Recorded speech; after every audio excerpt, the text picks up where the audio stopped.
We all agreed that we'd make 3 contacts a day. I had learned from Nathan Ricks that I needed to learn to let a tool talk instead of me talking. And he thrust upon me the urgency of learning how to invite. He thrust upon me this urgency of learning how to invite. And then to get out of the way and let a tool do the talking. And so I started with the idea that 3 times a day I would put an audio cassette. That's how many years ago it was. I became a stockbroker. What populates the open meeting? When in any 30-mile radius you have 11 home business reviews going on in the prior week. Why is it 11? Why is it not 13? Why is it 9? I don't know. Just 25 years later, I know the number's 11.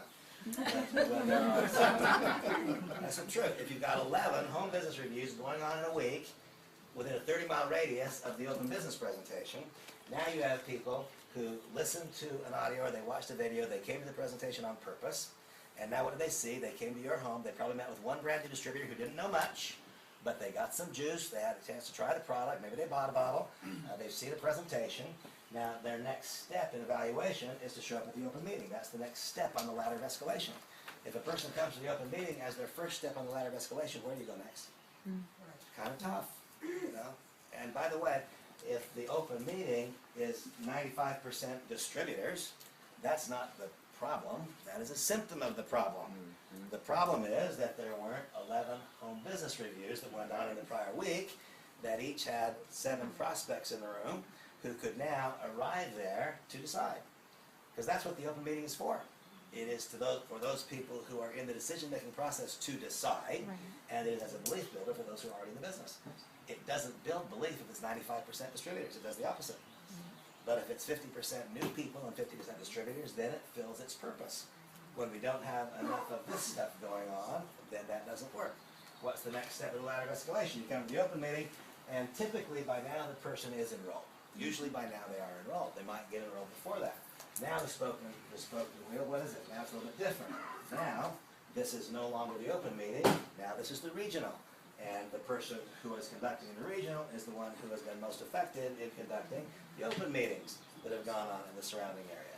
And so the ladder of escalation then goes to the regional event. From there, it goes to the international convention. Okay, that's the ladder of escalation. Not properly understood by most people in our business right now. People in our business think it's a great thing to bring a prospect to the regional. Well, where do you go next? What happens next? The person who did this, this, this, and this, they're far more likely to be engaged in our business at that point in time. Each next look, each next step is a bigger, better look at our business. More encouraging, more empowering. Now, is there something wrong with bringing a prospect to here? No. It's always right for a prospect to see the business. But is it as right as doing this? No. I promise you there is a right way and a wrong way to do the business. There is a way for it to be proven and predictable. There is a center line. There is a way for you to kind of know in advance what the outcome is. The more of these things we do correctly, the more we can predict what the outcome will be and have that prediction be positive. The fewer of these things we do, then the more luck is involved. The more luck there is involved, then you know what you get with that. Okay, so going back to our pillars, what we have is a desire to stop the outflow. We want to stop the hole at the bottom of the bucket. And by the way, there is no individual leadership mentor. That's right. That is more impacted maybe than Maxwell. Yeah. He's absolutely brilliant. Yeah, he is. And he is committed. I will tell you, he will be with us in September. I believe that we'll have a long-term relationship. We're still working out the details of that. He has a unique ability to deliver a principled leadership message that is appealing to people of all different faiths, though he is devoutly Christian. He has a unique ability to do it and yet be embracing of other cultures and faiths, and so and he's absolutely extraordinary. Yeah. So again, he will be with us in September. I'll announce that in St. Louis, and I believe we'll also announce at that time a long-term partnership. So we will carefully address this thought of inspiration. We'll do that in a variety of ways, but we will, I promise you this, honor viewpoints that are disparate. And there is a moral goodness, rightness, and correctness. That will be the theme in a variety of ways for people to understand that, himself or herself. Next, calendar and events. There is in our business something that I think is misunderstood generally. There is what I call a ladder of escalation. A few of you who've listened to me speak before know of the ladder of escalation. The ladder of escalation goes like this. Here I have I know my arm looks great, isn't it? I have my candidate tree. Right? Here I have my typical recruiting member. My typical recruiting member only gets the low-hanging fruit. They never taught how to create and maintain a candidate list that goes beyond this. That's why almost all phone calls, almost all prospecting calls are made by brand new people. Because they call it low-hanging fruit, and either that low-hanging fruit joins them and gets engaged in the business, or they don't, and if that doesn't launch a business, then they quit. That's what mostly happens. When people fully develop, when they really understand and fully develop, grasp the concept that you can still live your life, so a candidate that grows in front of you forever, then suddenly you can see the fruit up here that's buried in the foliage, then suddenly you can see all this fruit up here. When you've developed a skill of learning how to invite, now you can get a ladder that gets up to this fruit. Pretty soon, if you really take it to the place where it can go, then you see the world as your candidate. And there's no such thing as running out of a prospect. I mean, really and truly, and no kidding, I can go spend an hour and a half and I can have an incredible candidate list. But that's 25 years later, right? I mean, that doesn't happen overnight. That takes a while. It's a skill that can be developed. Well, now we finally have our typical recruiting member, and here's the candidate. And that candidate now becomes eligible to see the business. How do they become eligible to see the business? Because our recruiting member has learned how to invite. And so now we have to have this ladder of escalation. And what's the ladder of escalation? And obviously know that there's all kinds of room for individual expression.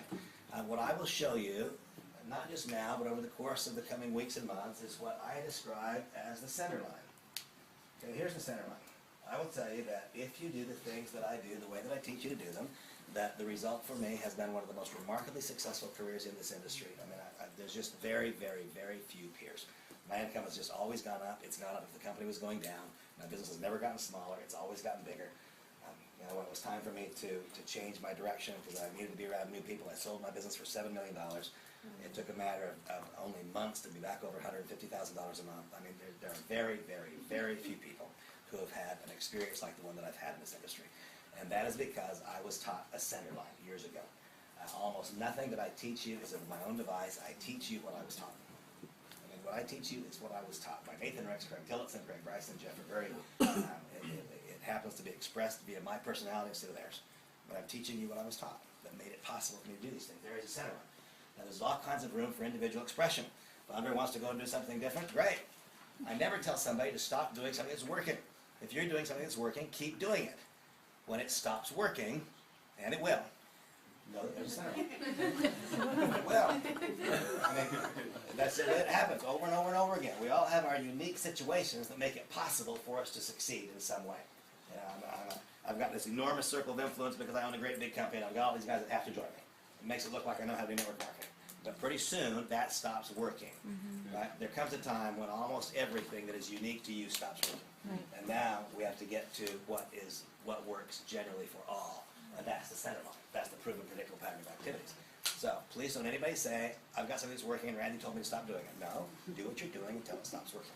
When it stops working, know that there's a center line, that there's a proven predictable pattern of activities. In my estimation, there's no luck and there's no guesswork. The positive outcome possibilities are 100% for someone who just stays in the community long enough to develop the skills and to develop the character attributes to make it possible to be in association with other people.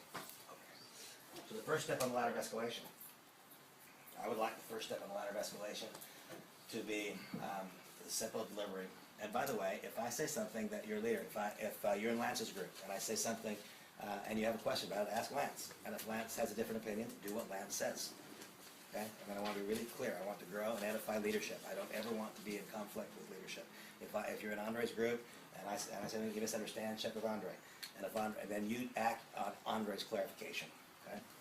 All right, so now, here's the way that I built the business forever. When I was in Merrill Lynch, they taught me to make 100 calls a day.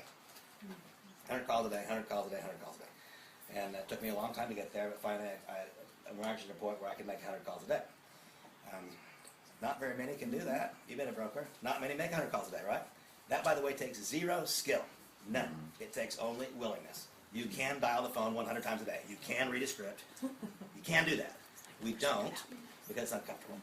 100% of people can do that. When I quit being a broker, I didn't want to be a broker anymore, I went to people who failed as stockbrokers. That's where I launched my career, with failed stockbrokers. They couldn't make 100 calls a day. But I went to them and I said, could you make 3? Well, if you were told to make 100, and now I'm telling you, you can bail out and just make 3. 3 was very easy, right? 3's doable. But you have a different frame of reference. No one told you to make 100 calls a day. And so making 3 seems like a big digit. You guys aren't making you guys are not making 3 contacts a day. I mean, in this room, that's not happening. You're not making 3 contacts a day. If you were making 3 contacts a day for the last 90 days, no matter how bad you are at it, you would have sponsored more people than you've sponsored. You know, you're not making 3 calls a day. It is about activity level. It is not about proficiency. Let me say that again. It is about activity level. It is not about proficiency. You can be horrible at it if you do enough of it. And then the laws of the universe conspire in your favor, because as Cicero correctly said, the skill to do comes from the doing. You can be horrible at it if you do enough of it. And if you do enough of it, you won't stay horrible at it. That's the truth. But it all comes down to activity level. Behind activity level comes what? Empowerment or lack thereof. Because the activities are not difficult. The difficult part is having enough personal empowerment to engage in activities that are easy.